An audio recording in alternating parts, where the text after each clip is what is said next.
सभी साथियों को जय हिंद। साथियों, नेशनल क्राइम रिकॉर्ड ब्यूरो ने अपनी एक रिपोर्ट पेश की है जिसमें देश में जो अनुसूचित जाति के विरुद्ध जो अपराध हुए हैं उसके बारे में एक रिपोर्ट पेश की है। और अगर हम हरियाणा की बात करें तो नेशनल क्राइम रिकॉर्ड ब्यूरो ने बताया है कि पिछले 3 साल पहले हरियाणा में SC/ST एक्ट के तहत 1600 कुछ अपराध हुए थे और इस बार 1000 कुछ अपराध हुए हैं। और हरियाणा पुलिस अपनी पीठ थपथपा रही है कि इस बार हमारी मुस्तैदी और ईमानदारी की वजह से SC/ST एक्ट के जो अपराध हैं, अनुसूचित जाति समाज के विरुद्ध जो जातीय अपराध हैं, वो बहुत कम हुए।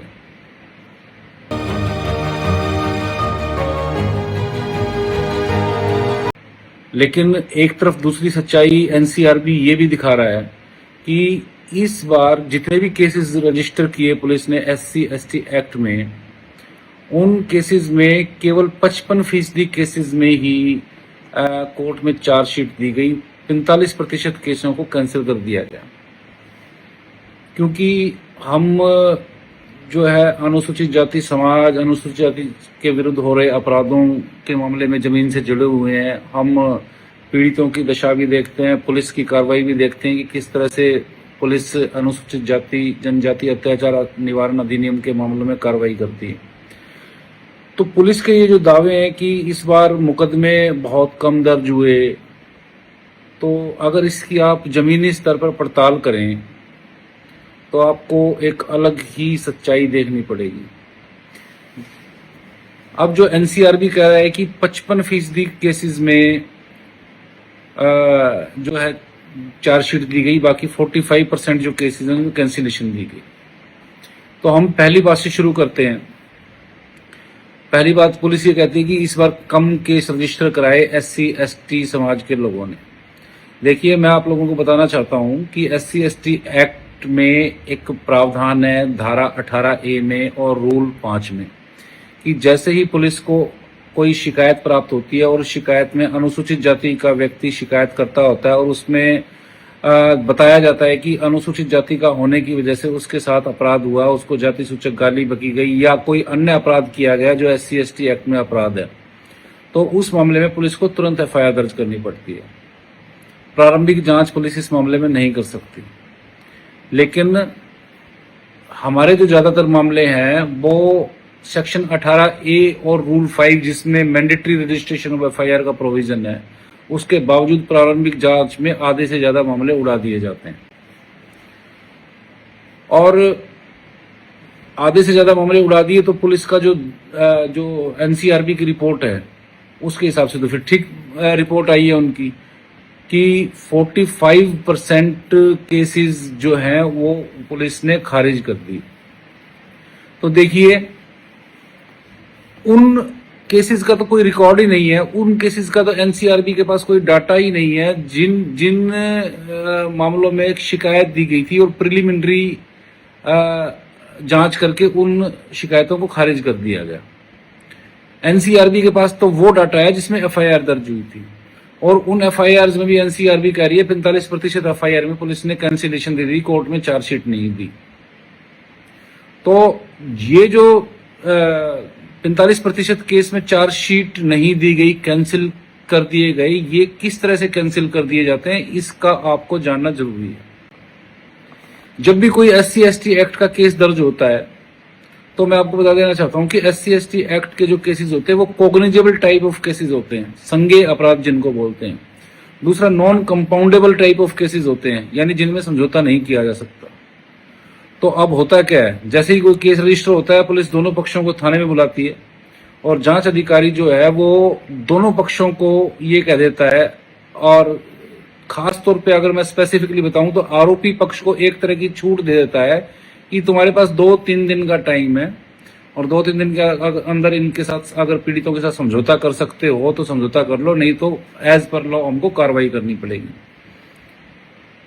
इस तरह का इशारा मिलते ही जो आरोपी पक्ष है वो सक्रिय हो जाते हैं, उनकी खाप पंचायतें सक्रिय हो जाती है, गांव में पंचायत की जाती है, पंचायत में पीड़ित पक्ष को बुलाया जाता है उनको धमकाया जाता है, लालच दिया जाता है, गांव से निकालने की धमकी दी जाती है, सामाजिक बहिष्कार करने की धमकी दी जाती है, गांव राम का भय दिखाया जाता है।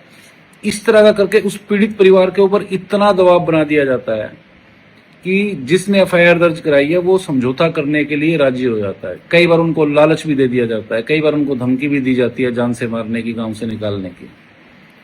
अब समझौते का दबाव डालने के बाद, उसको समझौते के लिए मजबूर करने के बाद उसको फिर जांच अधिकारी के पास ले जाया जाता है और पीड़ित द्वारा बताया जाता है जी मेरा तो पंचायत में समझौता हो गया।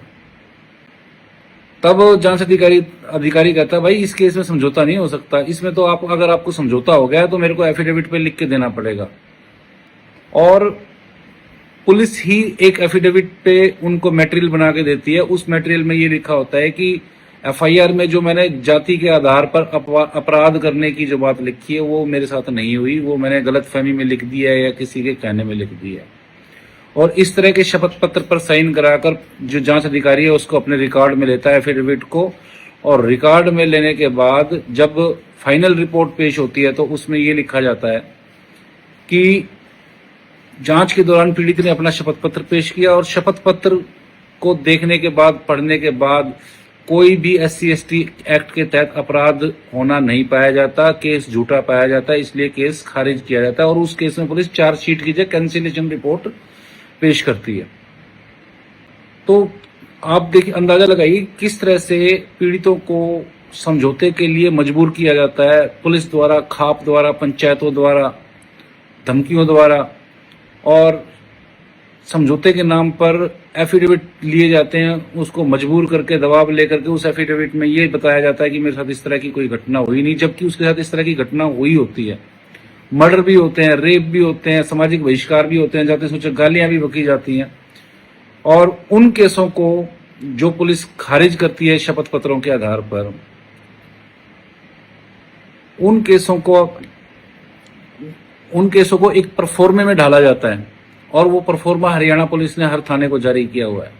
और उस परफॉर्मे में लिखा होता है कि इस साल SC/ST एक्ट के इतने केसेस रजिस्टर हुए, इतने में चार्जशीट की गई, इतने में इतने केस कैंसिलेशन किए गए, और उसमें कैंसिलेशन करने की वजह होती है। अब दो तरह की कैंसिलेशन होती है, एक तो जेन्युइन केस झूठा पाएगा और दूसरा एफिडेविट के आधार पर झूठा पाएगा। जो एफिडेविट के आधार पे पुलिस जिन केसों को झूठा बताती है उसको भी झूठी फाइंडिंग देकर और उस केसों को भी झूठे केसों की लिस्ट में डालकर एक रिकॉर्ड तैयार कर दिया जाता है, जो दुनिया को दिखाया जाता है कि SC/ST एक्ट के 100 केस रजिस्टर हुए और इसमें से आधे से ज्यादा झूठे पाए गए। एक्चुअली में वो केस दबाव डालकर, चाहे वो पुलिस ने डाला हो चाहे वो पंचायतों ने डाला हो, दबाव डालकर शपथ पत्र लेकर जबरन समझौता कराने का मामला होता है,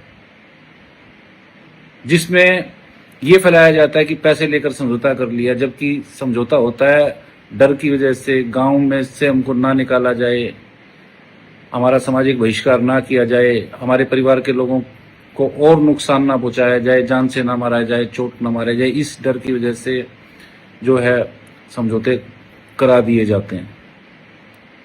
अब दूसरी बात, एक और जो पुलिस अपना डाटा दिखा रही है कि हम लोगों ने इस साल इतने ही केसेस रजिस्टर हुए। तो देखिए, SC/ST एक्ट का जो कानून है उसमें सेक्शन 18A में स्पष्ट गाइडलाइंस है कि आपको एफआईआर दर्ज करनी पड़ेगी। और सुप्रीम कोर्ट के 2018 के फैसले के बाद भारत सरकार ने भी इसे कानून बना दिया कि आपको एफआईआर रजिस्टर करनी पड़ेगी। लेकिन अब एक चाल चली जा रही है, BNSS, भारतीय न्याय सुरक्षा संहिता, जो जिसने CRPC की जगह ली है, उसमें कहा गया है कि अब किसी भी अपराध में एफआईआर दर्ज करने से पहले प्रिलिमिनरी इंक्वायरी करनी पड़ेगी 15 दिन तक। लेकिन लोगों को ये समझना पड़ेगा कि वो केवल IPC या BNS के अपराधों के लिए गाइडलाइन है BNSS की। स्पेशल एक्ट जैसे SC/ST act, POCSO act, electricity act, NDPS act, इस तरह के अपराधों के लिए वो BNSS की जो गाइडलाइन है 15 दिनों वाली, वो इन पे अप्लाई नहीं करती। लेकिन बड़े स्मार्ट तरीके से पुलिस द्वारा SC/ST एक्ट पर भी ये गाइडलाइन जारी करके और 15 दिनों में हमारे केसेस जो कंप्लेंट्स होती हैं केसेस की, उन कंप्लेंट्स को रजिस्टर नहीं किया जाता और प्रिलिमिनरी इंक्वायरी के नाम पर खारिज कर दिया जाता है। यानी FIR भी रजिस्टर नहीं की जाती, प्री FIR स्टेज पे ही हमारी कंप्लेंट्स को खारिज कर दिया जाता है। तो फिर तो FIR कम दर्ज होंगी। FIR कम दर्शाने का आपका बड़ा अच्छा तरीका है, कानून का मिसयूज करके, और आप लोग NCRB को डाटा दिखा सकते हैं कि इस साल हमारे प्रदेश में इतनी कम FIR दर्ज की गई है। तो ये तो धोखा है, झूठा है। तो मेरी तो पुलिस अधिकारियों को ये एक एडवाइस है, मेरा सजेशन है कि आप लोग क्यों नहीं सही तरीके से ईमानदारी से जांच करते, असल आरोपियों को क्यों नहीं जेल की सलाखों के पीछे भेजते। अगर आप ईमानदारी से काम करो तो जिसको एक बार जेल हो गई SC/ST एक्ट में, वो दोबारा SC/ST एक्ट के तहत अपराध नहीं करेगा। आज मैं हाल में ही अभी एक वीडियो देख रहा था कि किसी व्यापारी से फिरौती की मांग की गई थी, तो पुलिस ने घंटों के अंदर 5 लोगों को ट्रेस करके उनको गंजा करके नरवाना की सड़कों पे घुमाया। यही स्टैंड आप SC/ST एक्ट में क्यों नहीं लेते? यही अनुसूचित जाति के लोगों के साथ अपराध होते हैं, उनकी बेटियों के साथ रेप होते हैं, उनको मर्डर कर दिए जाते हैं, तब उन आरोपियों को गंजा करके या उनकी टांग पे गोलियां क्यों नहीं मारी जाती? तो ये सोचना पड़ेगा। इतना भेदभाव जो पुलिस डिपार्टमेंट द्वारा, सरकार द्वारा किया जा रहा है, तो पुलिस को अपनी व्यवस्था सुधारनी होगी, सरकार को अपनी मानसिकता सुधारनी पड़ेगी। मुझे याद है कि अब भी हिसार के लघु सचिवालय में गांव तलवंडी बादशाहपुर का एक परिवार बैठा हुआ है, जिसके एक बेटे को मार पीट कर ट्रक के नीचे देके कुचल कर मार दिया गया। गिरफ्तारी तो मर्डर की धाराओं में की गई, लेकिन 1-2 घंटे बाद ही उनको केस को एक्सीडेंट का बना के और आरोपियों को छोड़ दिया गया। तो उस परिवार पर, उन चशमदीद गवाहों पर क्या बीतती होगी जिनके सामने मर्डर हुआ और अब पुलिस अपनी फाइंडिंग दे रही है कि एक्सीडेंट में आदमी मारा गया। तो पुलिस को ये नीति जो है त्यागनी पड़ेगी। वर्दी जो दी गई है संविधान के तहत दी गई है, सभी समाज के लिए न्याय करने के लिए दी गई है।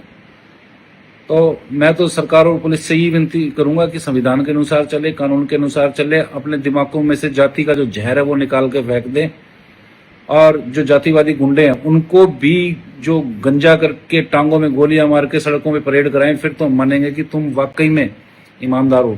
नहीं तो तुम लोग ढकोसला कर रहे हो, 2 चेहरे रख रहे हो, मंचों पर बड़ी बड़ी बातें करते हो, अंदर तुम्हारे जातिवाद के इंजेक्शन लगे हुए हैं। पूरे देश के अंदर जहां कहीं भी बहुजन समाज पर एट्रोसिटीज होती है, उस एट्रोसिटीज पर अगर वो व्यक्ति, वो परिवार मेरे पास तक पहुंच जाता है, जिन केसेज में मेरे फोन के जाने के बाद एक्शन हुआ, उस पर रेप केस तक है, कुल्हाड़ी से काटे हुए हमारे समाज के, बहुजन समाज के लोगों को काटा गया, उन पर कार्रवाई कराने का काम किया। ऐसे सैकड़ों मनुवादियों को जेल भिजवा चुका हूं जो मेरे समाज पे, मेरी बहन बेटियों पर अत्याचार करते हैं। मेरे फिल्म प्रोडक्शन हाउस के अंदर अगर कोई आदमी इलेक्ट्रॉनिक मीडिया के अंदर जाना चाहता है या फिल्म लाइन में जाना चाहता है, उसको फ्री ऑफ कॉस्ट ट्रेनिंग में दे रहा हूं और देता रहूंगा। धर्म पढ़ाएंगे आपको, रामायण, महाभारत, गीता, बाइबल और कुरान। दोस्तों, आपको पढ़ना होगा भारत का संविधान। 1984 में काशीराम साहब को ज्वाइन किया मैंने, और उस टाइम मैं 9th क्लास में पढ़ता था। उनके उस रास्ते पे काम करता हूँ।